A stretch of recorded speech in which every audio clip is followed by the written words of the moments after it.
Welcome back to Las Vegas. It's always nice to talk to an old friend, and Matt Goss is back here. He's still doing business, and it's so nice to see you again. Lovely to see you again, mate. Listen, you look so well. You're doing such big business. You're so successful. You just come back from England where you did that great show at the Royal Albert Hall, which was tremendous. Has your life ever been more perfect in a sense that people are finally appreciating you for your voice? I mean, it was phenomenal to go back to the UK this time and actually see the press write the words Matt Goss, not former Bros star, which is absurd to me. For me, you got to understand, like, it's quite strange. I was just in the White House last week, and I got a personal tour, and then another personal tour of the Pentagon, and they know nothing of my past, and they just know me now. And so I will say it is a relief in a way. I think Piers Morgan said to me, "Do you think they'll ever stop saying formally of?" And the last trip back, not one journalist said formally of, and I think that is a nice thing, because I'm a musician. If you cut my heart open, you'd feel music coming out of it. I love music with all my heart and soul. So yeah, it is an amazing place to be, just to be able to be considered a singer. And you're a tremendous singer. I saw you about 18 months ago in the Gossy Room, which is your own place here in Caesar's Palace. I mean, the most legendary hotel and casino in the world, really. And you have your own room, you have your own show. There's a class about you that really isn't the case in show business generally now. It seems like everything's about make as much money as you can, as quickly as you can, do as many reality TV shows as you can. You don't go in for any of that nonsense, do you? You make sure the show is good, of quality, and people come out having experienced an event. I think for me, I think the true meanest of a show, if you can have no bells and whistles and just have your band that trusts you, my band trusts me, which is the biggest compliment. Is my mission is to have the trust of my peers on stage. And in regards to having class, first of all, thank you. But I was raised very well. We were raised from a very simple family. I'm a South East London boy, which I'm very proud of, still born in Lewisham Hospital.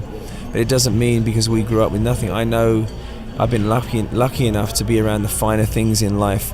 Again, going back to the White House, as I was telling you before, like every single detail that I wear, whether it be my tie-pin or my cufflinks or my Palzilleri tuxedo, my tuxedo watch, whatever, my Patek, anything. There's everything that I have, that I wear. I enjoy the ceremony, and I think that there's a tremendous amount of ceremony that men especially can have that we don't take advantage of. There's some, and I think that I'm also a Brit, so when I travel abroad, I get a strange internal sense.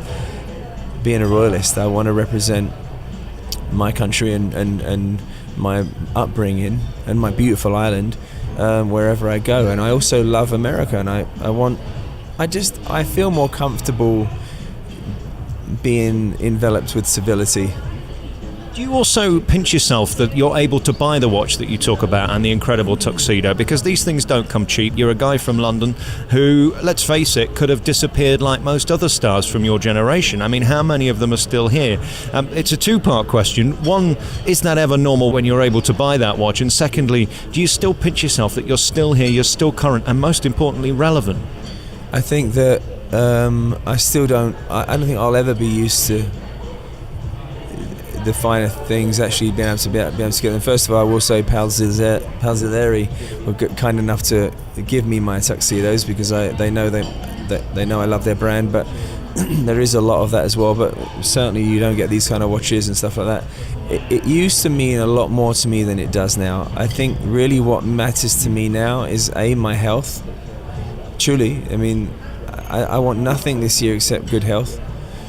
Then everything else, then I want to be able to sing as much as I can, and then if I'm able to have things, I don't think you should ever feel ashamed about enjoying the finer things in life, but I think categorically should never be the center of your universe. I think if you chase possessions, you won't have them. I've done that before in my life, and they meant more to me, but really the safety of my family and the safety of my mum and is far supersedes anything that I can buy myself. You talk about your physical health, but of course mental health is more important in show business. Through the years, through the ups and downs, to come out the other side and still have a balanced perspective must be one of the most difficult things, because I talked to you earlier before we started the interview about longevity. It is a long-term game, isn't it? Because having 2 years of being the biggest star and then nothing leaves you nowhere. Yeah, I said this back when I was a teenager, like literally when I was 17. They said, "What do you want?" I said, "I just want to still be doing this when I'm 40," and I'm 40 now, and I'm still doing it. And I think that I'll stick to this statement. Success to me is longevity. You can have a number one record, literally, and then that will be that could end. Unfortunately, I've seen people tell a story where they had a hit in 1970 or 1980 or 1990. Or 2000, even 5 years ago, and that's their story. I mean it in a very respectful way. I'll sit in a hotel bar or in a lounge, and I'll see a musician at a piano singing or playing for me. I'll always, and Robin actually will tell you, we'll always clap, because that to me is really puts us all to shame, because that man really is there. He's not there for the money. He's there because of his love of music. So I was at the Savoy recently, and the Dorchester, and I sang with somebody on the piano, and to me, just because I wanted to be in the presence of that man's a king to me.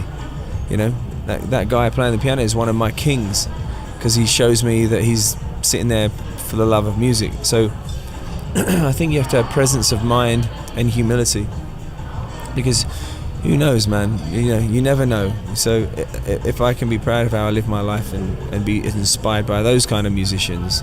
Obviously I have great musicians like Stevie Wonder, and that in a way taught me how to sing. But when I sit in a bar and I see a piano player entertaining us sometimes to no applause, I get my blood boils. When we look at your career, it's been so fascinating how you started doing pop, and of course you had all the girls who absolutely idolised you, the posters in the bedroom, and they thought you were marvellous and all this. And now you're singing sort of standards here at Caesars, and on the billboard it says the British Frank Sinatra, that's how good they rate you. You don't pick your type of music. Someone said that. Yeah, they did, and I think they meant it, and it was nice of them to say it, because they don't say many nice things, do they really? I always try and stay clear, but when an iconic... The Sun's an institution. The Sun is as famous as fish and chips in the UK, so why wouldn't I put that? I actually use it on my billboard, and it's not because I think that on any level I'm Sinatra, but I think false modesty is like arrogance in a way. If somebody says something good about me, I have to be man enough, or as my mum would say, big enough and ugly enough to accept the compliment. So if that's what they're saying, then I'm profoundly grateful and humbled by that, but at the same time I also still, if that's okay to say this, I still want to transcend every single singer that I've idolized. I want to be better than. So not that I think that I am, but what's the point of making a record where I think that I want, because I think mediocrity is the most awful thing on earth. I don't want to settle for mediocrity. As I've said to you before, I put everything in, financially, spiritually, emotionally, musically, creatively, I can into this next record. I'm working with a little producer called Ron Fair, who's been nominated 20 odd times for Grammys and discovered Christina Aguilera. Is one of his first soundtracks was the Pretty Woman soundtrack. His very first gold record was the Rocky soundtrack. He's discovered, made hit records for Mary J, Black Eyed Peas, U2, Lady Gaga. The list is endless, and for him to tell me this is the record of his life, it just gives you butterflies. It truly gives you butterflies. Welcome back to our remaining moments with Matt Goss. We're here at Caesars discussing very, very intellectual things like the highlights of avocado in a chicken salad. We really do have some marvellous conversation. I have a genuine concern that I think that there should be equality in salad, and avocado is just placed on the top of the lettuce like it's a stepchild, and it should be mixed in with the rest of the family. I mean, is that too much to ask?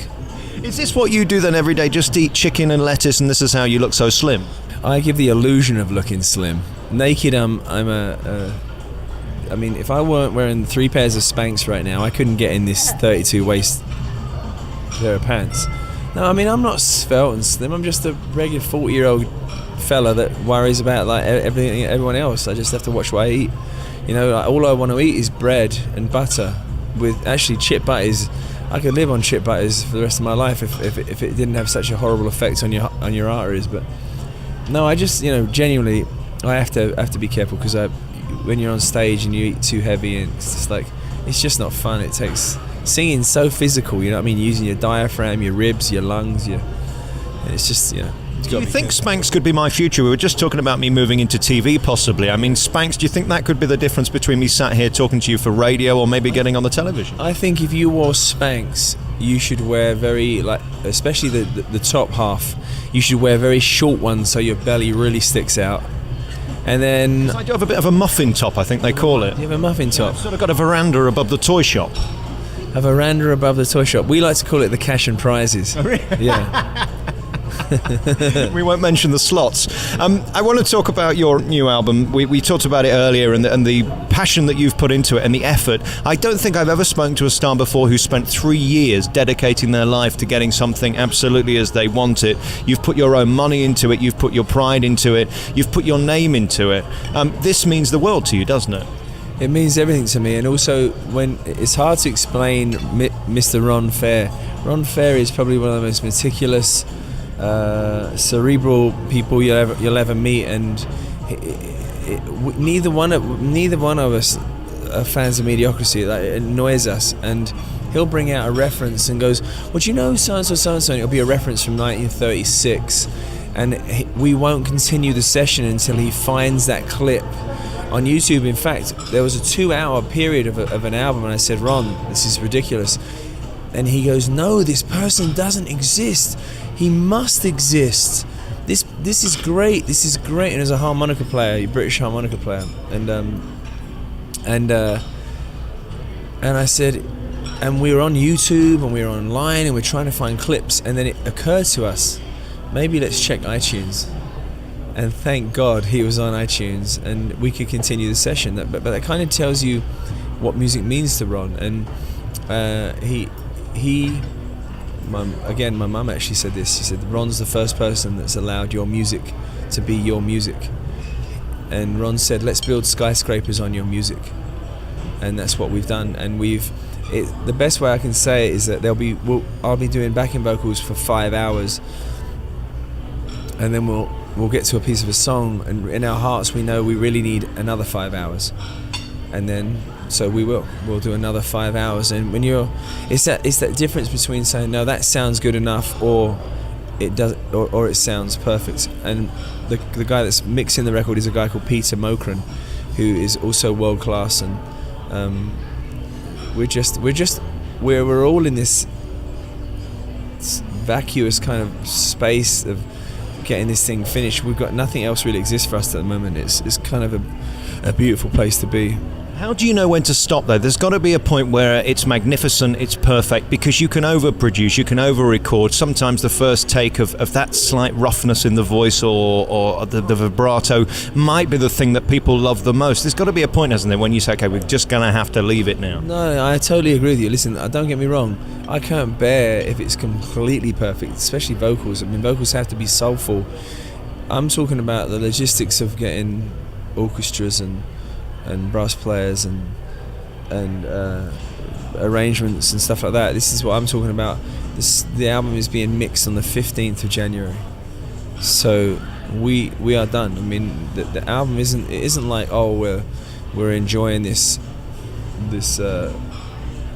frivolous journey of like, let's just do whatever we want. No, we're trying to make a record that incorporates tomorrow and yesterday in a way that makes us happy. You know, there's music from the past that I adore, but I also want to make a record. I want to create. There's 14 songs. I don't know if there's gonna be 14 songs on the album, but there are 14 original songs, and me and Ron both believe that all of them are standards. So, and it's crossed between Elvis and Frank and Stevie, and it's Sting, everything. Police, you know, everything I've loved in music, it's got a piece of. This means the world to you. You've put everything into it. Are you being a genius in doing this, or are you risking what you've already sort of achieved? There's a big gamble here. I mean, you talk about the casinos being full of gamblers on the slots. You're gambling your reputation, you're gambling your money, you're gambling everything, aren't you? There's not one single piece of my body that thinks there's not one piece of my body or soul thinks I've made a mistake. This record is beautiful, and it's one of many. Let me add that. This is just the record that I've always wanted to make, and I've been able to do it. And I've been able to work with a producer that I've always wanted to work with. And my management company at Vector have been responsible for careers of Bon Jovi, Kings of Leon, all the way through to Kesha. I mean, they're my managers, and and my team. My agent's a CAA, and you don't have a team like that if you're making mistakes. And that's before the record's out. So there's not a doubt in my mind. Self-investment is, in anyone that has their own business, self-investment is terrifying. But if you truly believe in what you're doing, it's just, the closer I get to the finishing this record, the less terrified I am. When people say to me, what's Matt Goss like? I firstly say he's a nice guy, which is always surprising to people because you were so cocky back in the day and you had the world at your feet. Were we? I think you were. I mean, from a guy's point of view, watching you on stage, you were cocky. I mean, you were kings of the castle. You had every right to be. I mean, you were the biggest stars in the day, weren't you? I don't know. I remember a really sad comment that somebody said to my brother. They said, "Are you really this nice?" I think I was an 18-year-old guy that had hits. I lost a ton of money. I think I've always been a respectful human being. I think my mum would have kicked my ass if I wasn't. I think what the problem was is I think it was a story made in journalistic heaven when people that are so successful and so wealthy fall from such a great height. It is the perfect tabloid fodder and I think that's what happened. Also, from a chubby ginger point of view, there's a huge resentment that I wasn't you. I mean, to have that amount of popularity and fame and girls after you, I said to you last time, if I could just be your private parts for half a day, it would be marvellous. Well, I'm glad you said that, because if I was your private parts for a day, I'd be scratching my balls all day long. But please don't refer to my half an inch and dozen wrinkles again, because it's not nice. Obviously, when you're fully aroused, that is. Yes, indeed. Yeah, I think the bottom line is jealousy is the destroyer of dreams. Fear is the destroyer of dreams. Anyone that knows me, I think pretty much since I was a kid, anyone that knows me, I don't want to be the only guy at the traffic lights with a nice car. I want everyone around me to feel their absolute best. You can ask anyone around me. I don't give away things that I don't like. I don't like that. If I love something and somebody really loves it, I get immense pleasure in giving things. I'm not trying to in any way defend myself. It's just the way I live my life. I love people around me feeling the best they can. And I can give you my word on this. If you don't compete with your friends and you just want the best for them and they want the best for you, there are going to be times when your friend is doing better than you. If your friend's a good friend, he's going to look out for you and he's going to pull you up. He may pull you up past himself, but make sure you pull him back up. And it's a never-ending, beautiful process. I think it's called Pay It Forward. And I think that that's how I live my life, mate, and that's the honest truth. I couldn't sit in front of, he's been around me for a few days, and what's one of my key concerns for you personally. I feel my best, and I feel like $1 million. But it is. What's the point of it? It's tough. These are people I love, and I get a lot of love in return, and